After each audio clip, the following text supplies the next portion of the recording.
So hello. It is Wednesday, I think. Check the oracle here. Well, Wednesday, August 6th. It's morning. It's not yet noon. And it's about 86 degrees out, which for getting close to the middle of August in southern Oklahoma is pretty darn cool. We've had actually a very cool year so far. We had a lot of rain in the spring and this early summer, and now we've got way below average temperatures. So I just thought I'd tell you a couple things here while I'm thinking of it. If you notice on Bill's work truck, I actually have the hood up on it a little bit. Same thing with my old Jeep. You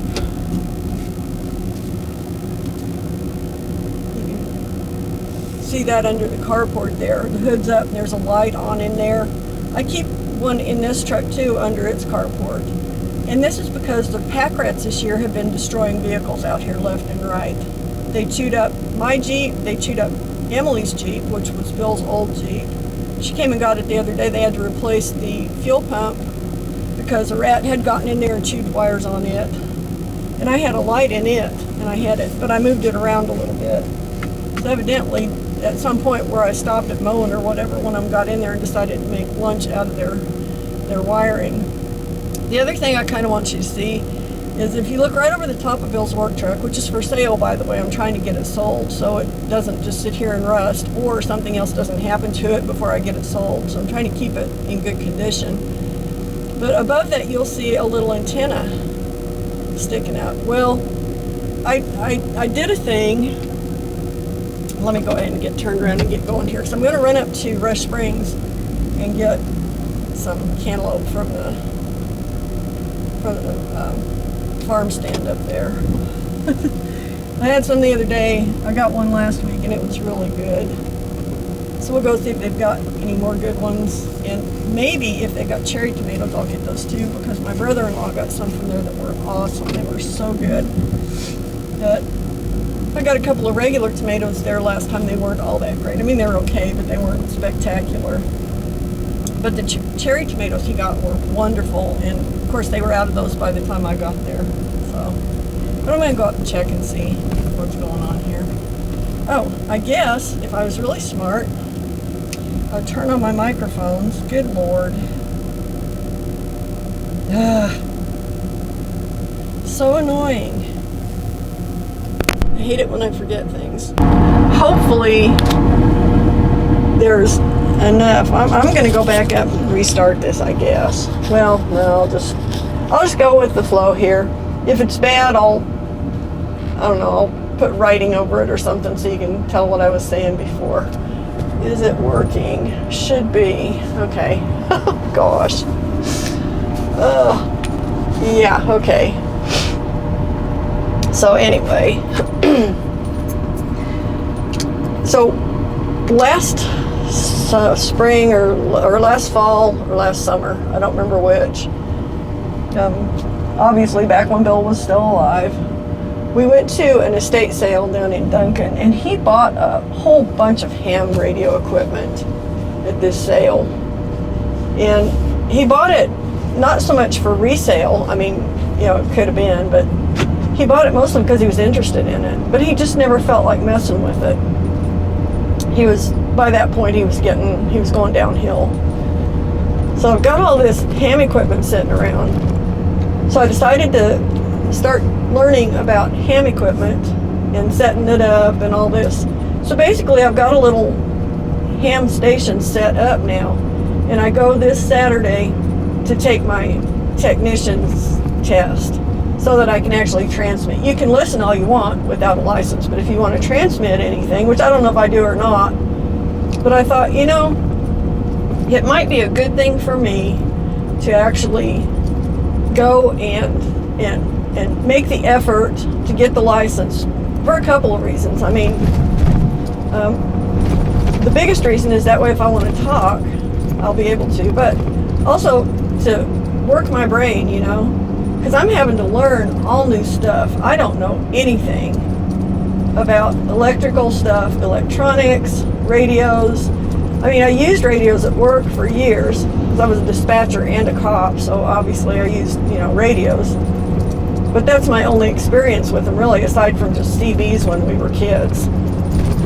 I really don't have any kind of a background in understanding the science of, you know, radio technology and all that, or electricity, or electronics. I just don't have that background. So, sorry about my big old hand there. I don't have these cameras like snugged down very good because I've got just a temporary mount in here for them. At some point I plan on doing better, but you know, it ain't happening today. So anyway, so Saturday is the day that I go take the test. I have to go over to Lawton for that. 10 o'clock Saturday morning. So I've been studying for this test, and there's a really good test prep deal on the internet. It's totally free. You just go in and work on it.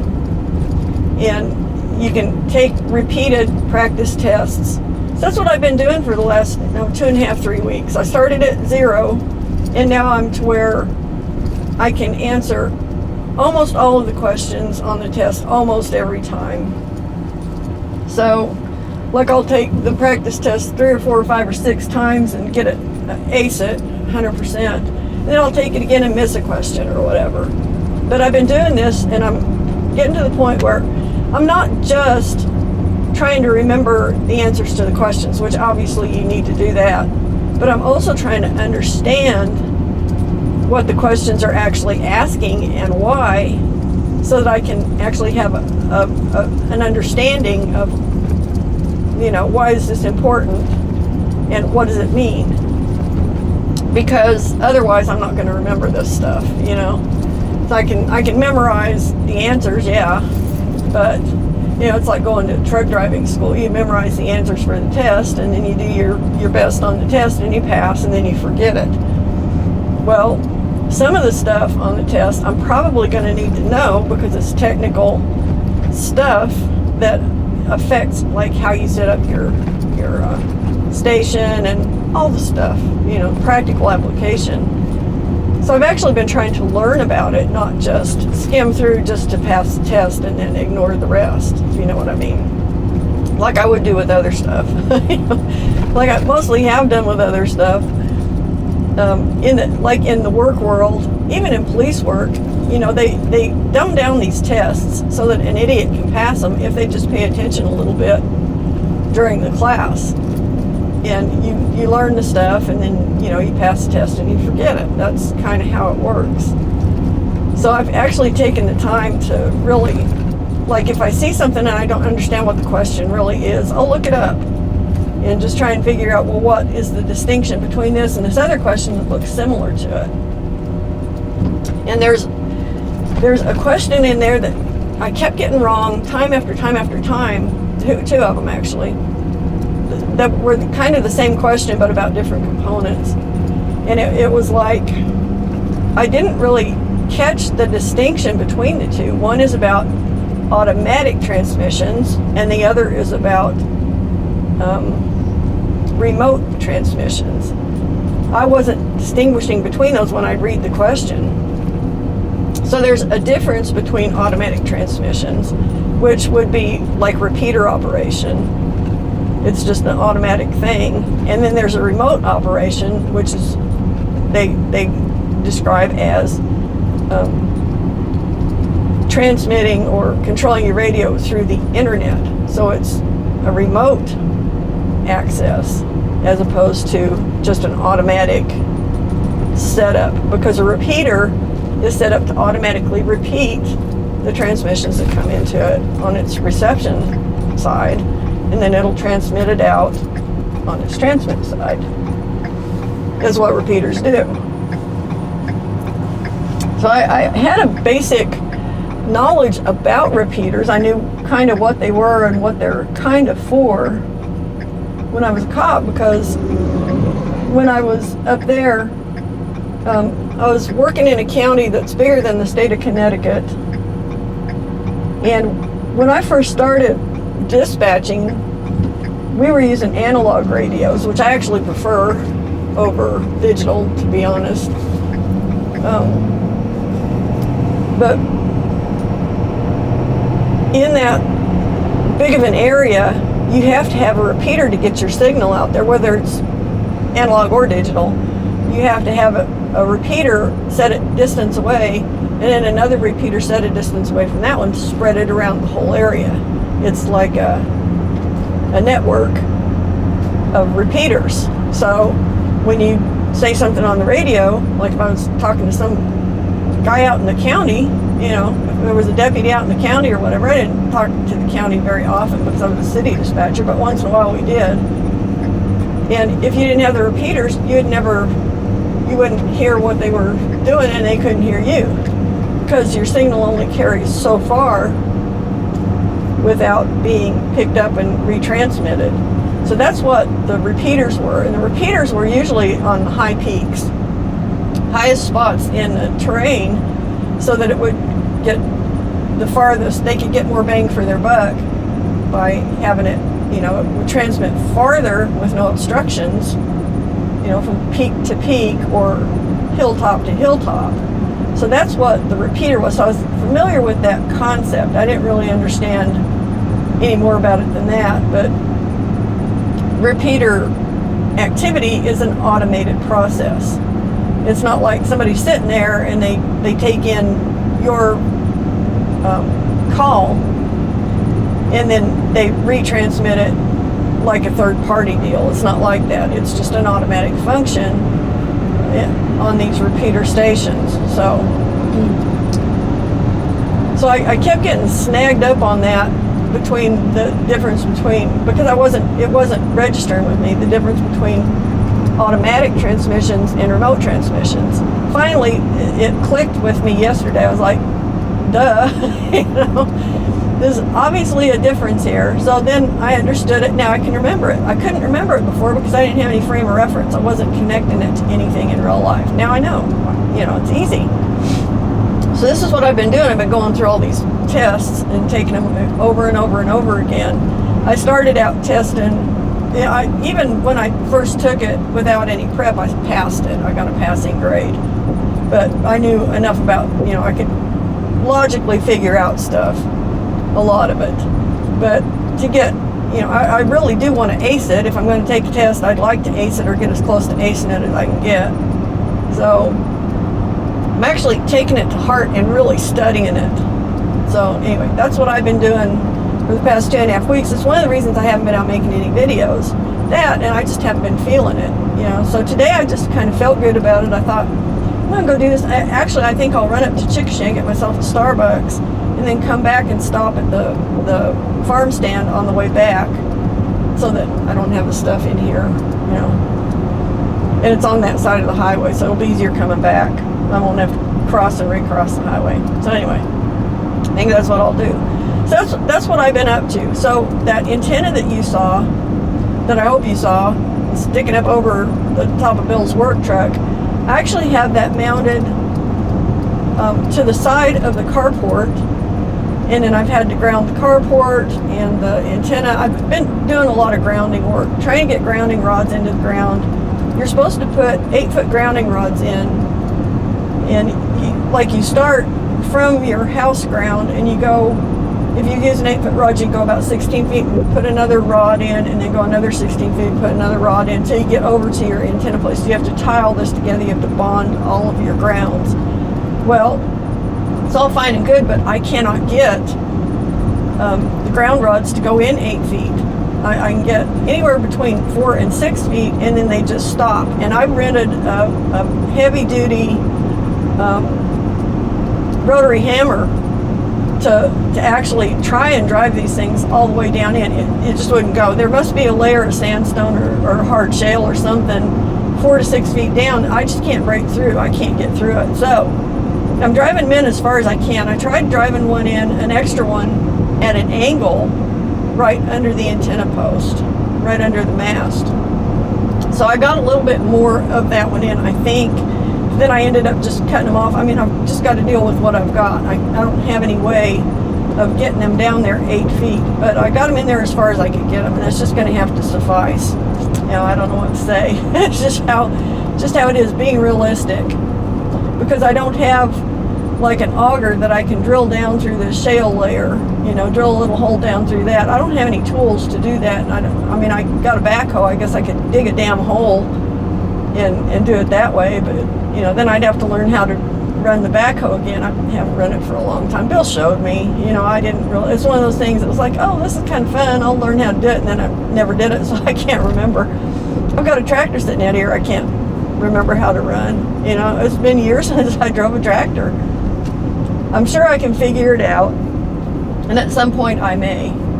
But the point is, I don't have any tool that's going to help me get these posts or these grounding rods 8 feet into the ground. It's not going to happen. Ain't happening. So I got them in there as far as I could humanly do. The best I could do. I'm going to have to call it good. Now, am I worried about like getting shocked with it, with lightning? No, because I plan to unplug everything anytime I'm like gone for the house for any length of time and there's storm activity going on. Or if I know storm's coming in, I watch the weather pretty religiously. I'm pretty much a weather hawk. So when I know something's coming, I'll just unplug, disconnect everything. I mean, the odds of me losing the radio to a lightning strike are the odds of lightning striking my house, because or close enough to it to just fry all the electronics anyway. So I'm not really worried about it. But for the radios to function properly, they have to be grounded. You get in your antennas, you get better functionality out of them if they're grounded. So that's why I'm working on the grounding. But that's also why I'm not so much worried. I was obsessing with getting them 8 feet into the ground before, and then I got to thinking it through. I'm like, you just got to do the best you can do.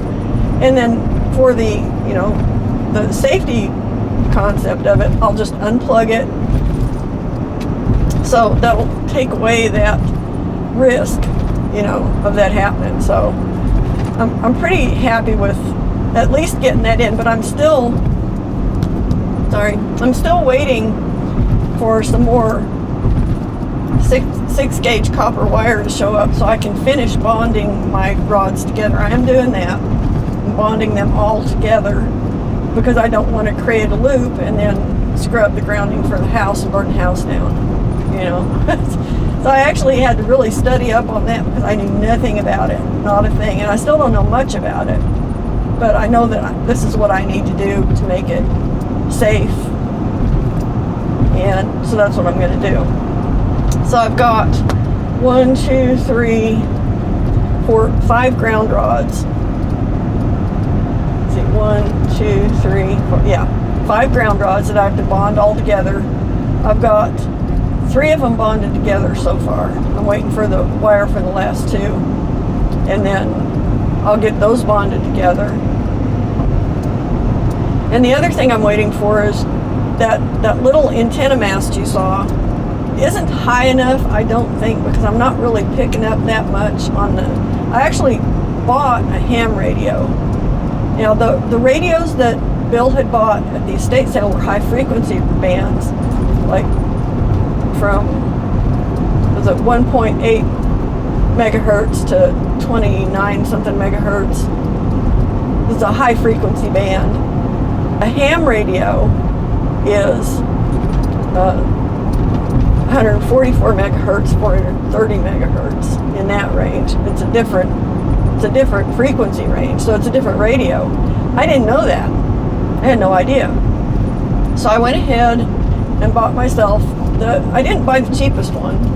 I got a Yaesu, which is a reliable, good, well-respected brand.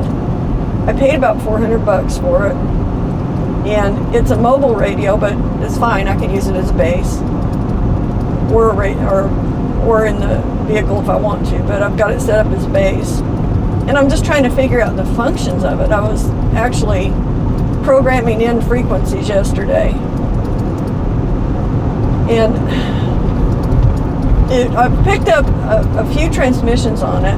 Mostly, I've been getting the weather radio. That's like 162 point something, blah, blah, blah. Anyway, it's in that band. But I picked up just some ham conversations, a couple of them on other channels. So I've been noting the channels that I've been getting the activity on, programming them into the radio. So if I don't want to scan the whole deal, I can just scan the ones that I've got programmed in, saved in memory. So that's kind of what I've been doing with that, just to give myself a break from the studying and then do some hands-on stuff. And it helps. The information I've learned prepping for the test has actually helped me kind of, figure out what to do with all this other stuff, with the actual practical application of it. How do you set it up? What do you do? So it's actually helped me with it some. Not tremendously, but, I don't expect the test to give me all the information, but it's hitting some key points and giving me other things to look at. So kind of putting stuff on my radar. So I guess that's kind of doing what it's intended to do, So that's what I've been doing in that arena. The other thing I've been doing to stay busy is I've been redoing the whole house, not like redecorating, but moving stuff around, repurposing rooms, things like that. Because before, the rooms, I had 2 rooms fully dedicated to Bill. And then there was so much stuff that I decided I'm going to clean all this out. He had a lot of electronic stuff in the house, a lot of tools, all kinds of stuff like that. So I kind of sorted all that out, binned it up. A lot of it was in bins already. Took it out and put it in the barn. And of course there's already all the stuff out there from his work truck. Like I got to figure out something to do with that. Pieces and parts. And just organizing and kind of reimagining how to use the space in my house. And I've got it to a comfortable level now. I'm not having to work at it every day. I did this like every day for a couple of months. I would work on the house every day, cleaning it, because I hadn't been deep cleaning regularly when he was sick. Just wasn't doing it.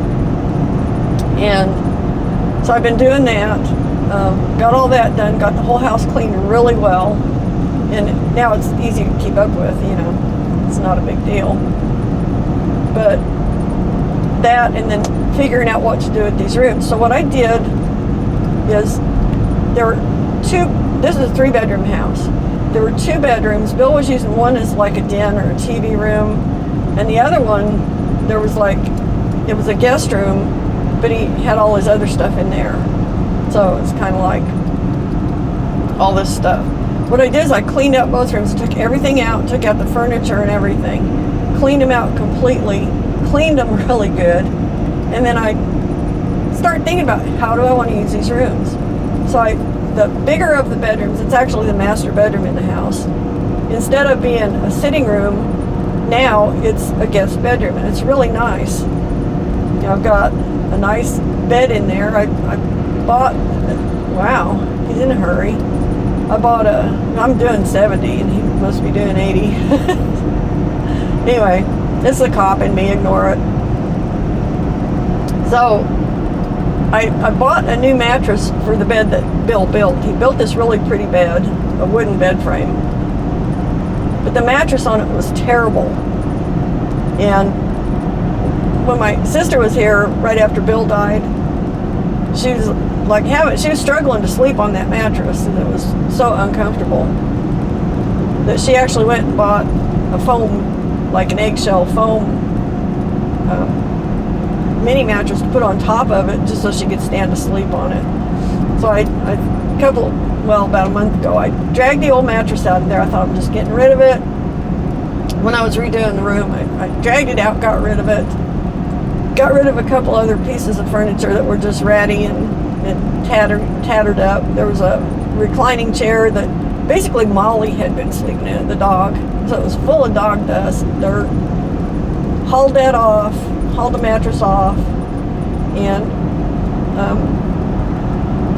just it created a lot of space. So now in the old master bedroom, I've got a really nice, kind of welcoming, cute guest room. So if anybody wants to come visit, I've got a nice guest room. And I'm basically saying that to family because I don't have strangers come visit me. Okay, but anyway, just so you know. Sorry, don't mean to like invite everybody, but anybody in the family who wants to come visit me, or like a close friend or whatever, they can come and have a nice place to stay. So yay.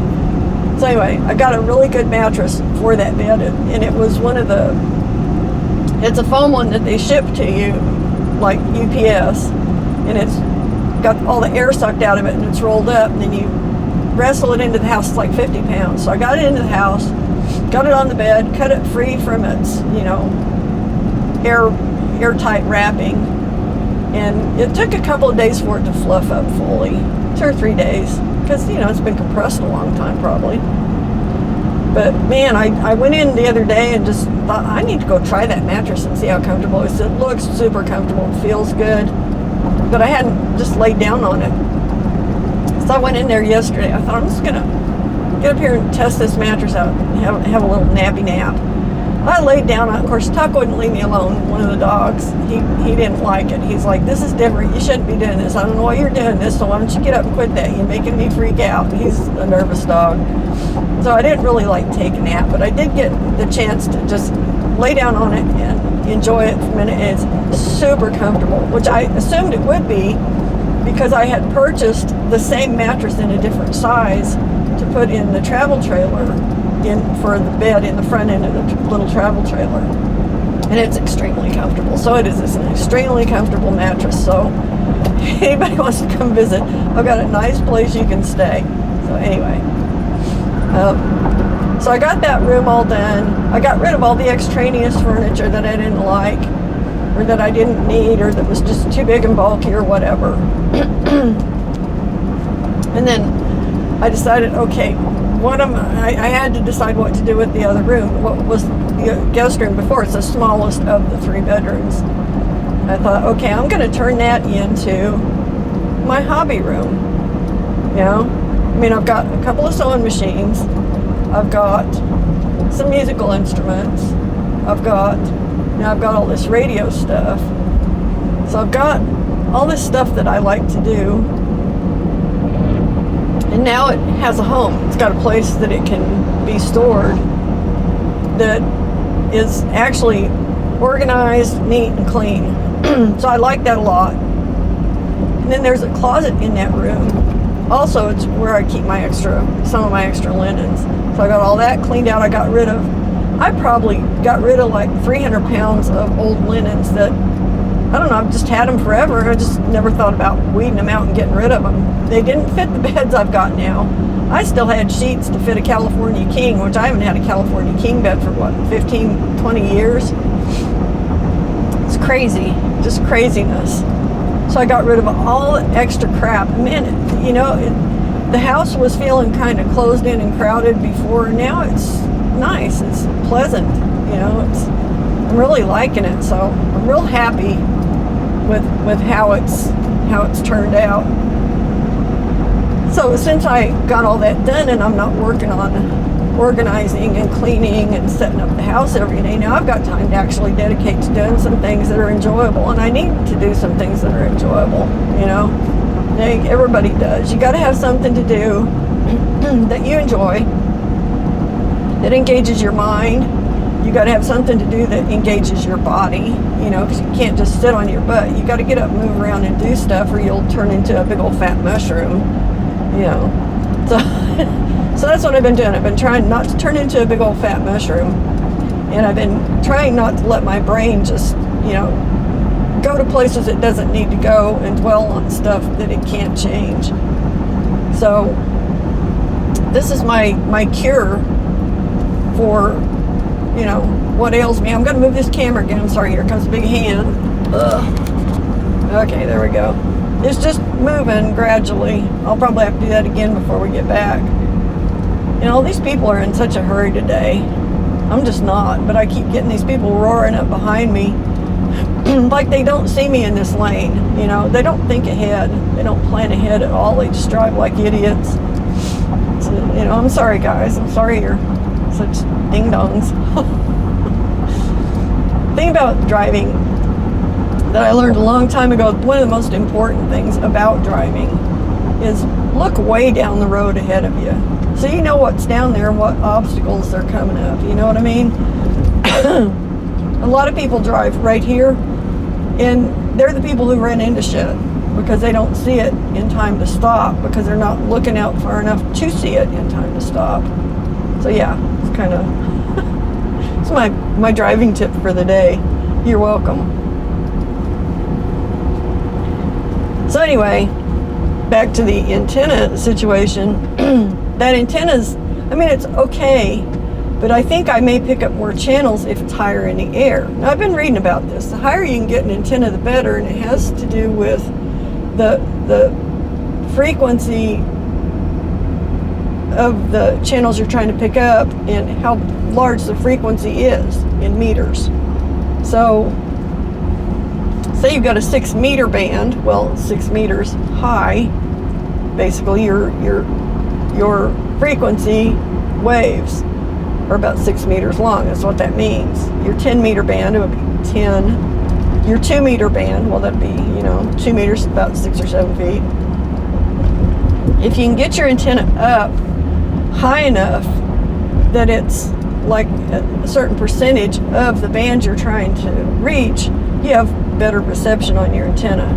Now, this is just what I understand. I'm not telling you this to inform you. I'm telling you this is what I've gleaned from this information. And I don't know a lot about that. I've just kind of got basic little ideas about it.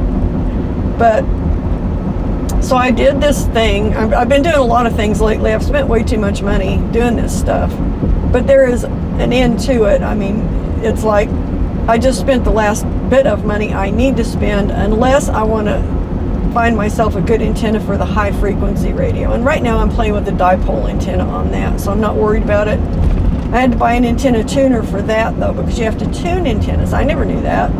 You actually have to tune the antenna so that it matches with the radio that you're pairing it with.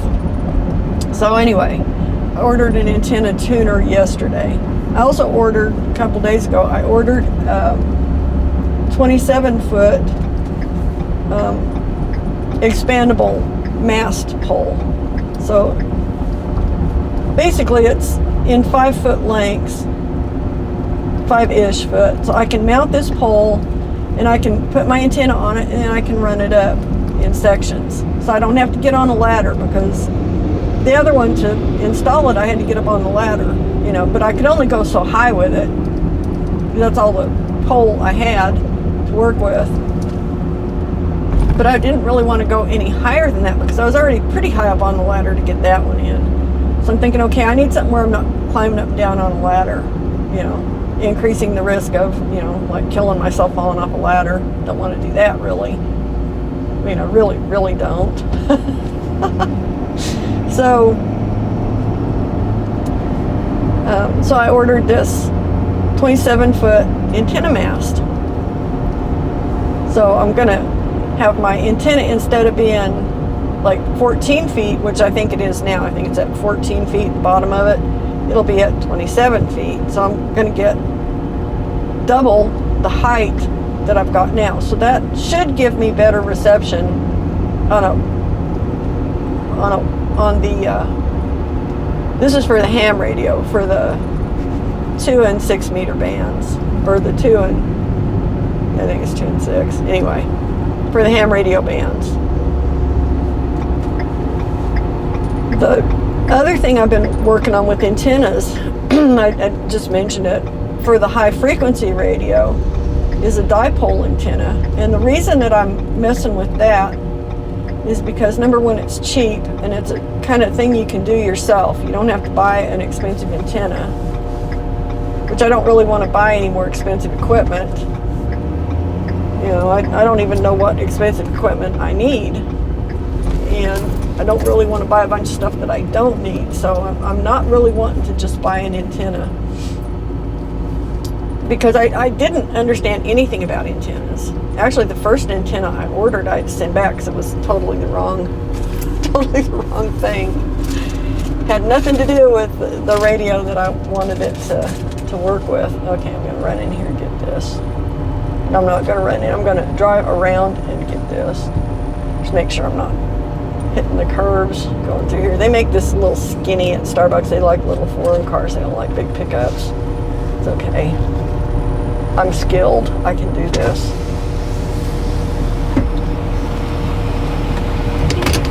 Starbucks, what do we get you started with today? Can I get a venti decaf latte with 5 pumps of classic syrup, please? Is it going to be extra hot today? Hot. Okay, so venti decaf latte, we're going to keep it hot and do classic. Anything else? Nope, that's it. Alrighty, what's a good name for your order? Sue. Okay, it's going to be $5.97. Thank you.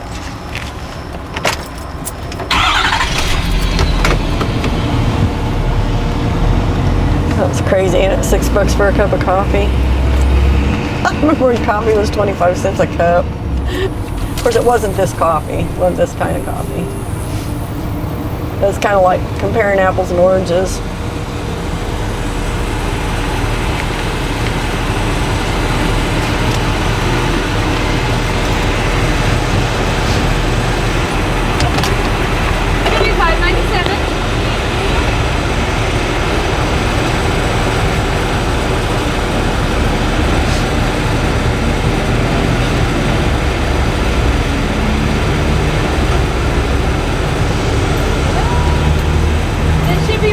Okay, thank you.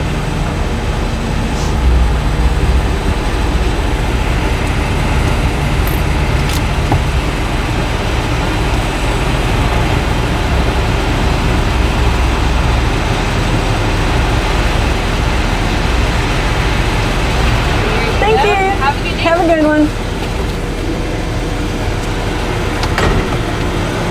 Okay, so anyway, the first antenna I ordered, I didn't even know enough to know that I needed to look at the radio band or anything. I just thought, oh, I need an antenna, so I just ordered an antenna, just a random antenna. It was, of course, not the right kind of antenna, not the right frequencies. And I also knew that I needed, for the ham radio, I learned that I needed a pre-tuned antenna for that. It would just make my life easier. The tuner I ordered is for the high frequency antenna because it covers a much broader band of frequencies, and the antenna is different for that, so I'll need it to tune the dipole antenna. So, sorry, I'm having allergies too today. It's always one thing or another. It's always something.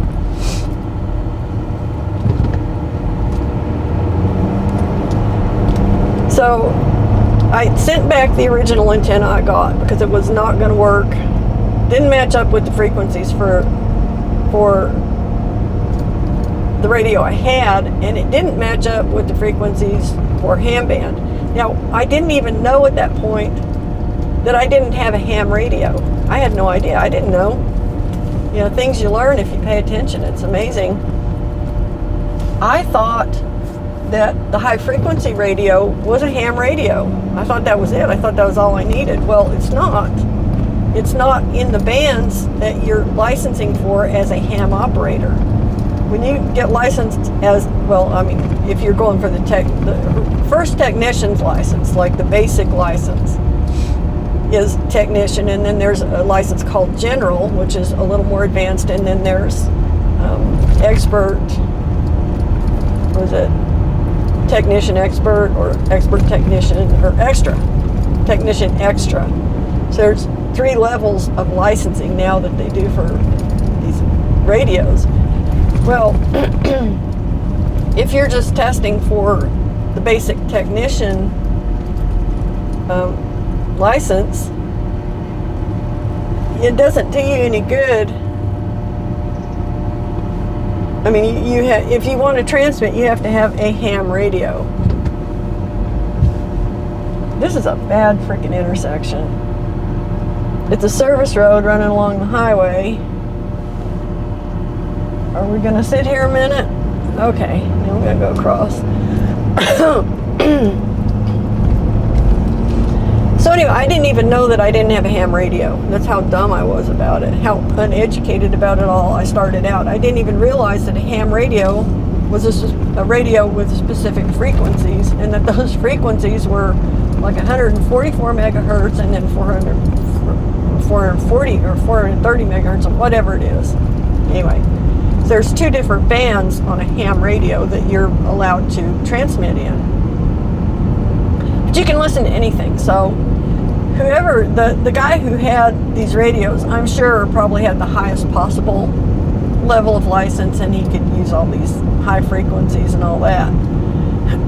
So if I ever wanted to transmit on those, I would also have to have that. And I may do that someday if it turns out this is something I like doing. I have no idea. I mean, I'm doing this because the radios are there. I didn't understand that I would need to buy more equipment. Or that I would spend a boatload of money doing it. But now I'm interested in it, because it's got me curious. Now I'm curious about it. So I'm going to figure out how it all works, and I'm going to do it and make it work.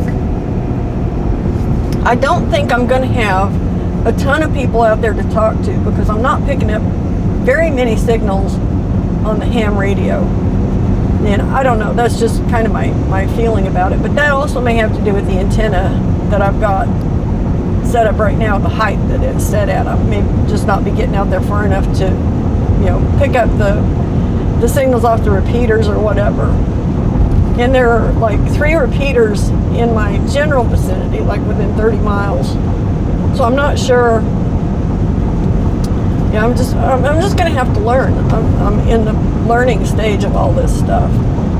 But there's no way to learn without, jumping in and doing it. Now, granted, I think you can actually listen to ham radio on the internet. I don't think you even have to have a radio set up or anything. And if you want to listen to like different frequencies and stuff, I think you can do a lot of that on the internet. But it's not the same thing. And in the event of some cataclysmic event that takes out the internet, the basic ability to communicate for people is going to be the old-fashioned way, the radios. Now, if the radios don't get fried too, but I mean, if the internet went down, then it would eliminate a lot of the communications we got. I mean, it's just a good old-fashioned reliable way to communicate. So, in that sense, and it's not like I'm a doomsayer and I think the world's going to end in an apocalyptic event or whatever. But, I mean, we had snowstorms that knocked out the power for days, and I can run these off batteries, they run off DC power. So, it's just one of those deals. It's kind of an interesting thing. It can be useful in the event of some kind of a disaster or catastrophe. It can be helpful to people. There are practical applications for it, I guess is what I'm saying, beyond just being curious about it and thinking, oh, well, it's cool to talk on the radio. So it does have some practical applications, which is kind of interesting to me. I don't really, that's one of the reasons that my hobbies are limited, because I've had a few hobbies in my lifetime that they're great, they keep me busy, but what do you accomplish? Not much. What helpful, are they helpful to anybody? Not really. I mean, I guess I could crochet you a scarf if you were freezing or something, that kind of thing. But you can only crochet so many scarves. You can only crochet so many Afghans. You can only, look up so many people in your genealogy and family history, and these things are finite. So this is more of a thing that you can continue with, and it may be as finite, I don't know, but it seems like it can kind of be a more long-lasting type of hobby. So I thought, that's kind of interesting. And then there's the whole thing about, this is something that Bill was interested in. And he tried to tell me about it, some of it. He tried to explain some of it to me. And he and my brother Wes would talk about stuff like this: electronics, electrical principles, physics, all this stuff. They'd talk about all this stuff. And it went right over my head. I don't have any background in any of that, don't understand it. So it's a big ask for me to actually learn this stuff. But right now I needed something big to take my mind off of the whole situation with him dying. So I thought, this is probably a good way to do it. Keep my brain occupied so I don't go to other places, you know what I mean? So anyway, that's what I've been doing. And I think he would be laughing at me, probably, some of the things I've thought or didn't think about, some of the dumb things I've done related to this so far. But, that's also one of the ways people learn. You do dumb things and then you go, oh, well, that was dumb. And then you don't do it again. I'm going to adjust the camera again. This damn beat up wiggly road. So anyway, that's what I've been up to. So I'm just waiting for the mast to come in. I think that's coming in Friday. Today's Wednesday. I've got a couple of little things coming today. I think my grounding wire may come in today. And then my tuner may come in today, the antenna tuner. Oh, that was what I was going to say too about the dipole antenna. So this is not the ham radio now. I'm talking about the high frequency radio. It uses a different kind of antenna, and probably the most easiest antenna to make, cheapest, and the easiest to deal with is a dipole antenna. Now to make a dipole antenna, you need a few things. You need a lot of wire, and you need the area to string the wire out. And I've got, I don't know, probably 60, 70 feet of wire strung out. I wanted to do 135 feet, but I just don't have a place to put that where I can get it up in the air that far from the house. I mean, it's just not practical. But I strung it up into a tree out by the barn, and then brought it down to the corner of the house where I've got my antenna grounding station. So I actually built a little grounding station in a box on the outside of the house, down in the corner by where my antennas come out from my radio room. And so I've got a grounding rod there and all that, like you're supposed to do. And so that's where my antenna comes to, and then hooks into my cable that comes into the radio, to the high frequency radio. So a dipole antenna is called what they call an unknown. It's a Balun. It's some kind of electronic gizmo that amplifies signal, I think, from the wire that you string as your antenna, and then it makes it so you can connect it up to your radio.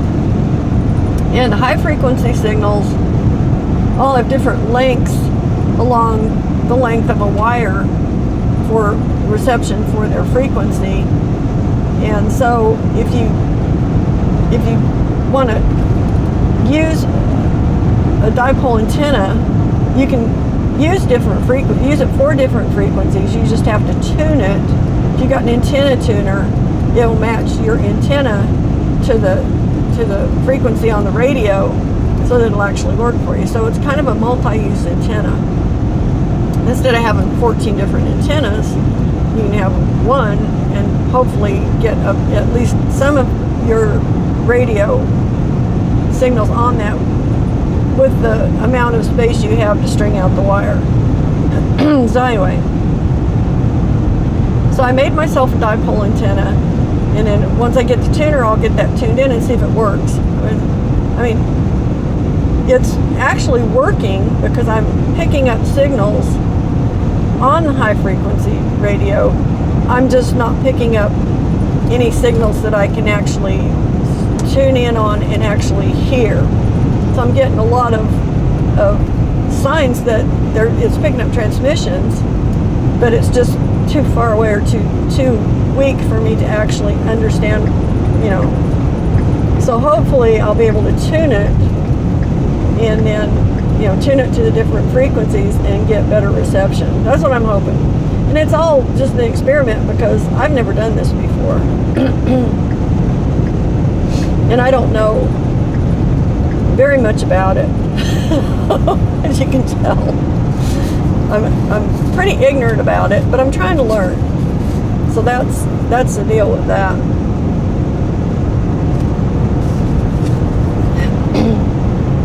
Man, my sinuses are doing crazy stuff. There's dust in the air or something today. It's really got me froggy. So anyway, that's what I've been doing, and I'm just, it's like I've opened up a whole new world of stuff to think about because I never thought about any of this before. Even though Bill tried to explain some of it to me, I just didn't have enough of a foundation to work on to understand what the hell he was trying to tell me. I just didn't get it. I was like, you got to have some kind of point of reference for anything that you're trying to learn. You have to find those points of reference and understand them in order to understand the principles of whatever it is, you know, especially in sciences, things like that. If you don't have some kind of foundational prep, you're not going to get the concepts. You know, you have to learn it. You have to learn about it kind of incrementally, I guess is a good way to put it. At least I do. I mean, everybody else is probably different than me, you know, or I imagine most people are different in some way in how they learn. But I have to have something that I can relate it to, point of reference, so I can remember what the hell it is. You know, it's just, I don't do well just trying to remember random things that just float around untethered to something. It doesn't work that way in my brain. So I can't even tell you why I got this wild hair to do this. Because I don't really, I mean, I haven't sat around thinking, oh, I'd really like to get my ham radio license. That never even occurred to me. But then it just kind of took on a life of its own and became a thing, a goal. I think I needed something to focus on besides Bill dying, and I needed a goal, so I was thinking more toward the future and less toward the past, and something that was completely alien to me so that I really have to think about it and occupy my mind. So, I mean, this kind of fit all the criteria. Of course, 100 different things would fit that criteria because I'm not, you know, there's a lot I don't know anything about. But this seemed like a good starting place because the radios were already there. Well, I thought the radios were already there. There are actually two high-frequency radios. One's a Yaesu, the other's a Kenwood. These are old radios. These are from the 90s. These are like analog radios, which is fine because I like analog. I was going to say that too. When I was a cop, about the time I went out and started working on the street, and got out from behind the dispatch desk and was actually out working as a cop, the federal government made everybody go over to digital frequencies and use digital radios instead of doing the analog, and I hated digital, and I'll tell you why. With analog radios, the old style analog radios, even if you have a weak signal, it can still be, you can still transmit and you can still try and communicate. You know, you can try to get a better location to hit a repeater or whatever. If you're on digital and you lose your signal, you're dead. You're dead in the water. You can't transmit at all, you know, once you lose that signal. So it's an unforgiving medium, I think, the digital stuff. I got an idiot back here. What a moron. There's an idiot coming up around me here. That's what an idiot looks like. Anyway, he almost rear-ended the car that was turning left beside me. But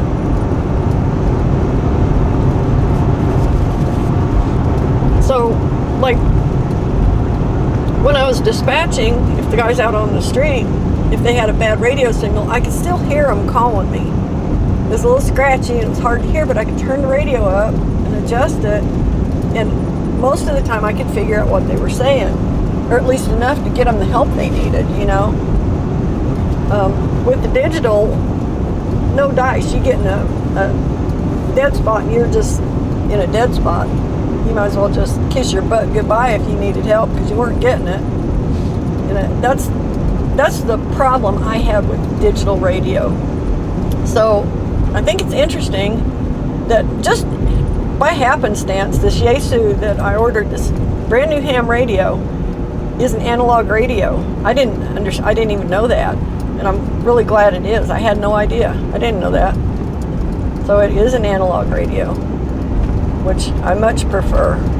So I thought that was a happy coincidence, because it's not something I even thought to check, to be honest. I mean, I just looked for an affordable ham radio from a reliable company that wasn't made in China, and this radio's made in Japan. So, and Yaesu's got, you know, a good following and they've got a good reputation. So I thought, okay, I'm gonna spend a little more, spend about twice as much as I would have spent for a Chinese-made radio of the same kind of, you know, similar setup.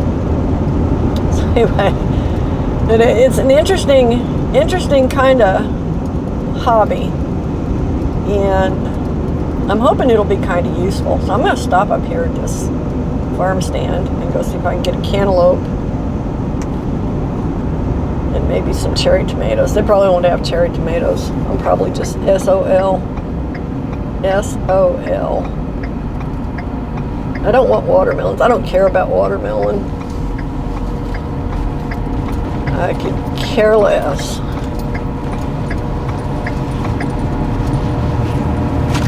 All right. Get a drink. Guess I should take some money with me. They're not going to give it to me without it. I'll be back.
Hi.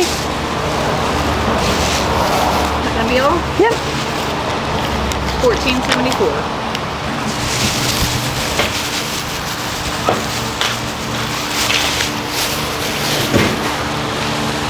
Thank you much. Have a good day. You too.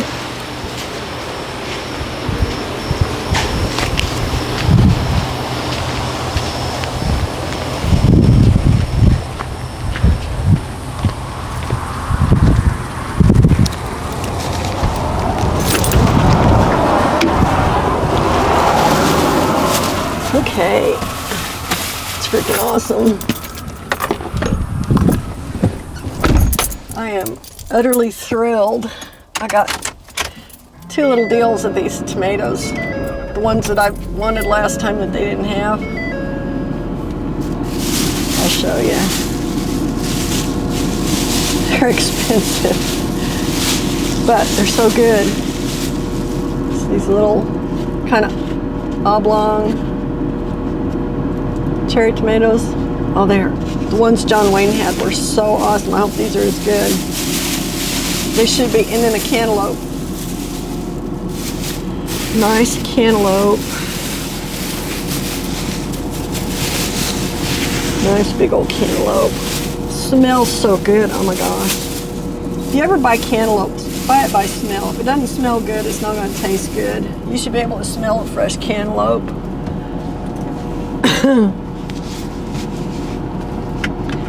This is a big plus about living in this part of the world, because we passed like 4 or 5 fruit stands going to Chickasha and back. There's another one south of here. There's 2 or 3 north of here. So there.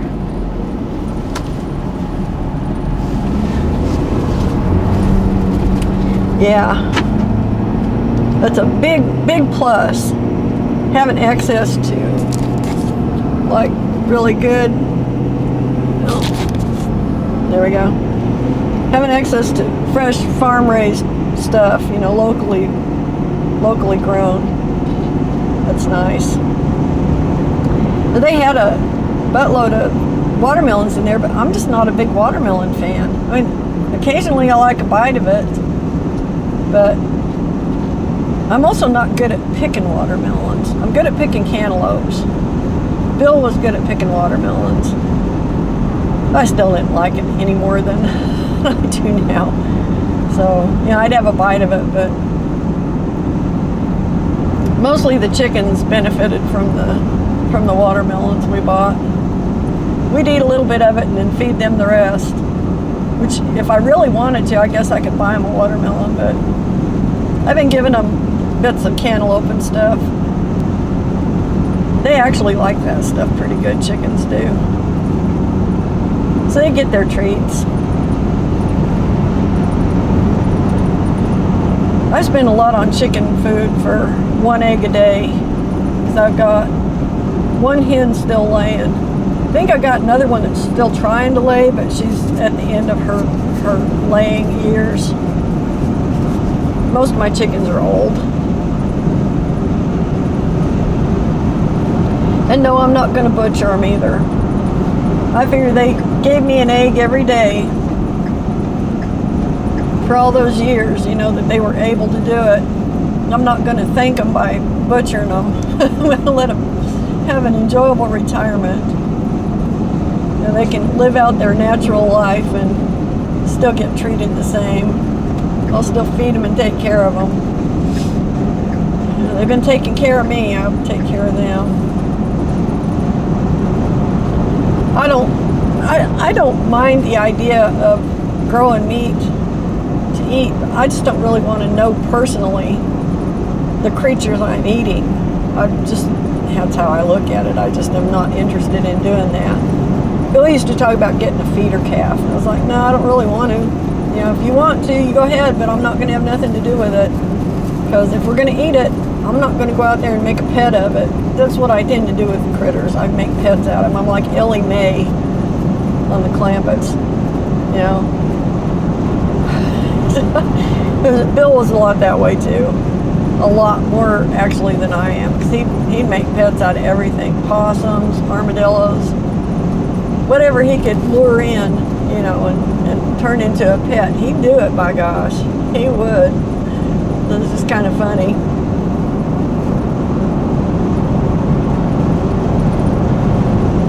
But he didn't have a problem knowing a critter personally and then eating it, evidently. I just do. I just don't like the concept of it. You know? Don't like it. Not gonna do it.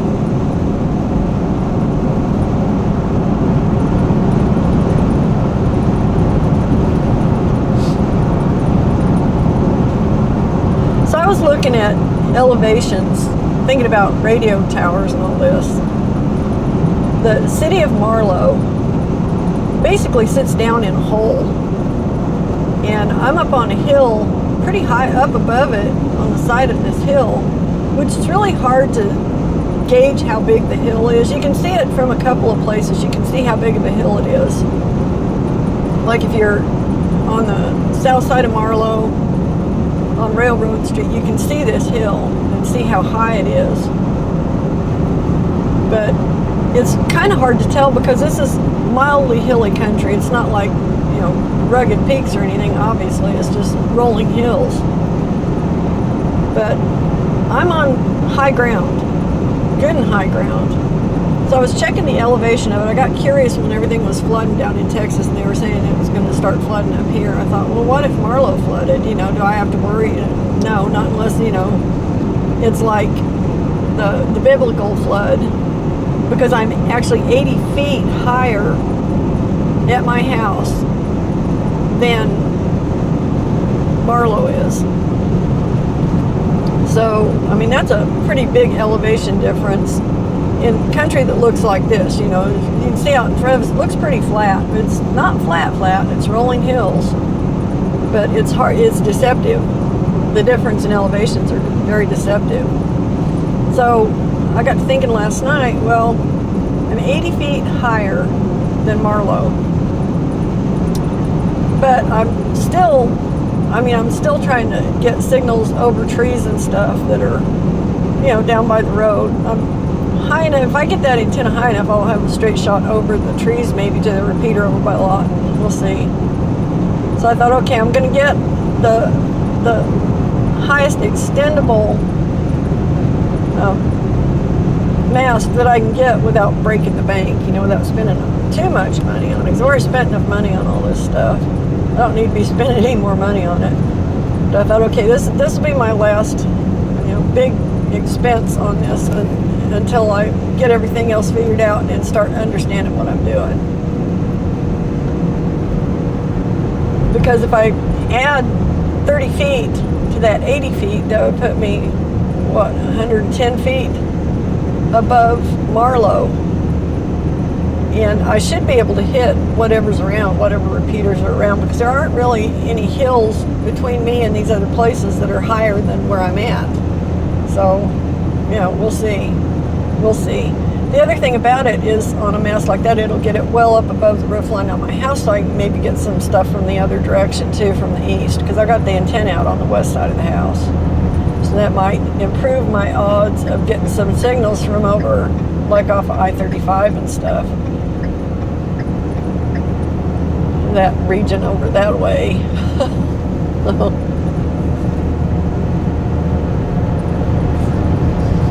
So it should be interesting. I mean, it's all a learning curve. This whole thing's been like a major learning situation that I just, you know, I started at less than zero. I started in the basement.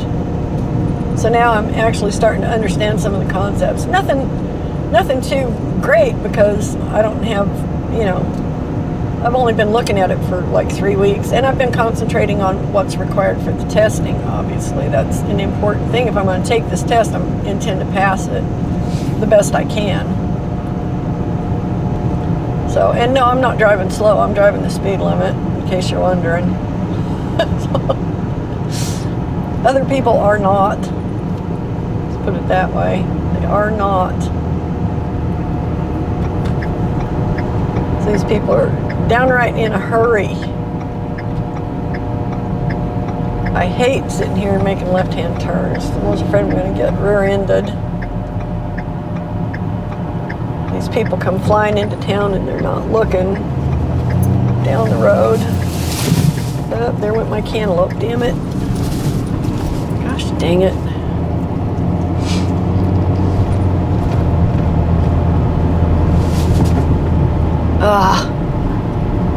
I think my tomatoes are all falling out over there. I'm going to stop down here and fix this.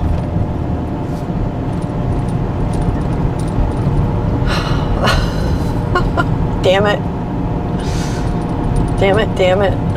Of course, I've got people pushing me right up on my ass. I hate it. I don't know why people gotta ride your ass. I'm on a slow little road in town. They gotta ride your ass. It's like, come on. Why don't you just get off me?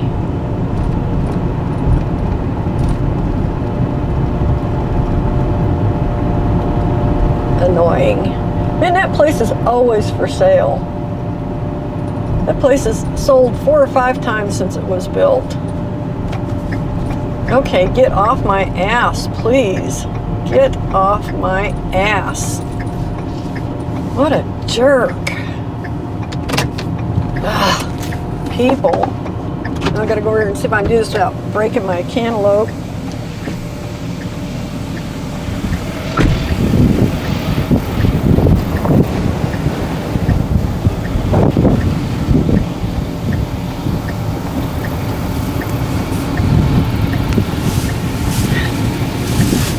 Damn it. Oh, son of a bitch.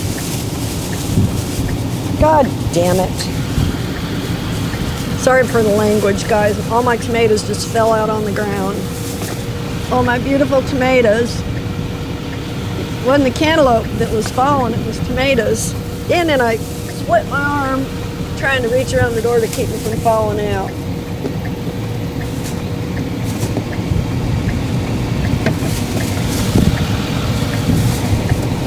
Damn it. Damn it, damn it. Okay, so much for beautiful tomatoes. Let's just do this. God.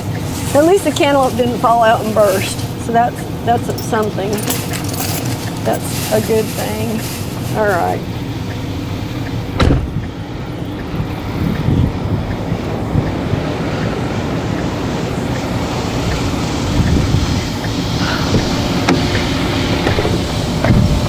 Disaster averted, but I tore my arm up. My skin on my arms is so sun damaged from all those years of working outside that all I have to do is touch something and it will rip. Well, this arm, Tuck ran over me the other day, one of the dogs. I was sitting on the front porch throwing the ball for him, and they decided it was time to go in, and he literally ran over the top of me and ripped 3 stripes down my arm. Well, this one I just got on the corner of the door trying to reach in and keep the stuff from falling.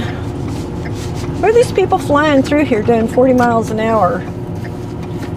What a bunch of dips. And this is 25 miles an hour through a cemetery. Come on. Ugh. So anyway. All right. Enough complaining, I guess. I mean, my skin is what it is. It's old and it sucks and it tears real easy. And there's not a damn thing I can do about it. Nothing. I mean, the only thing I can do is wear long sleeves, and that doesn't even really help that much. It may help a little, but not really. 'Cause it's still going to tear if there's any pressure put on it. So it's like, welcome to old age, man. A lot of it sucks. Just truth. Just telling the truth. It's a fact. But I guess, you know, it beats the alternative. That's also a fact.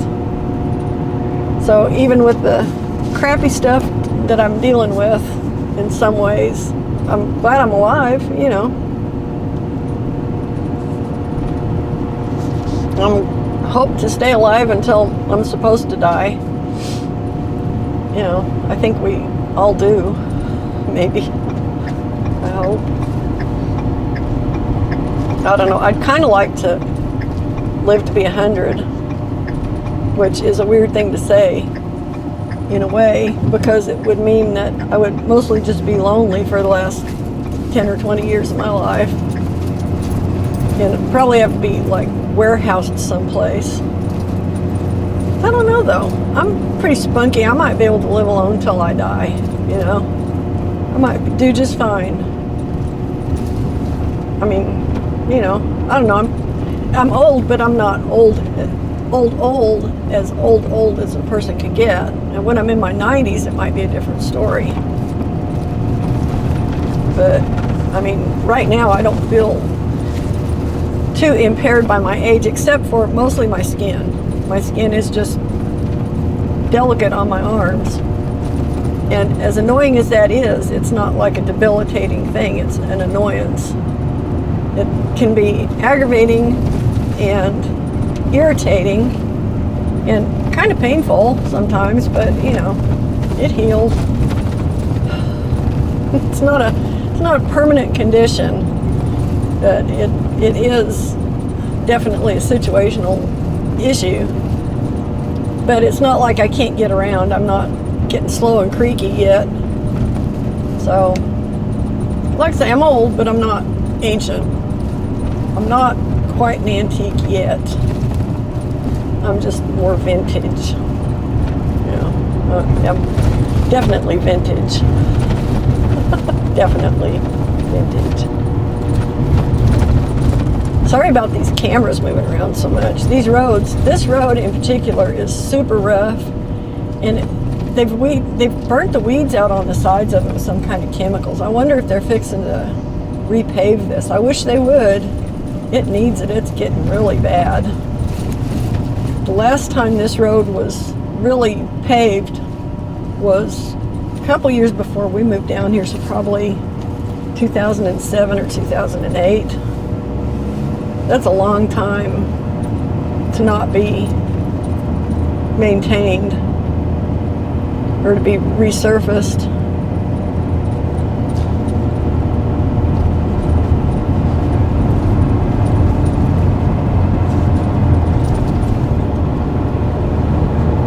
Maybe the mail has run. We'll see. See if anything interesting comes in today. I hope that tuner gets here because I'm curious about the antenna on the dipole antenna on the high frequency radio. I'm tempted to just take the microphone off of that once I get all this set up. I think I will, because the last thing I need to do if I get my license is pick up the wrong mic and talk on the channel that I'm not authorized to talk on. You know, the CB doesn't matter. Nobody cares. But the high frequency radio might be an issue. Poor little possum met its end there this morning, I guess, because the vultures were eating it a while ago.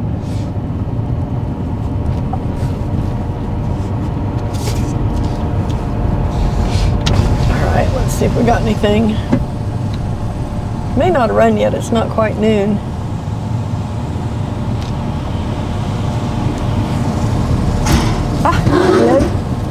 It did.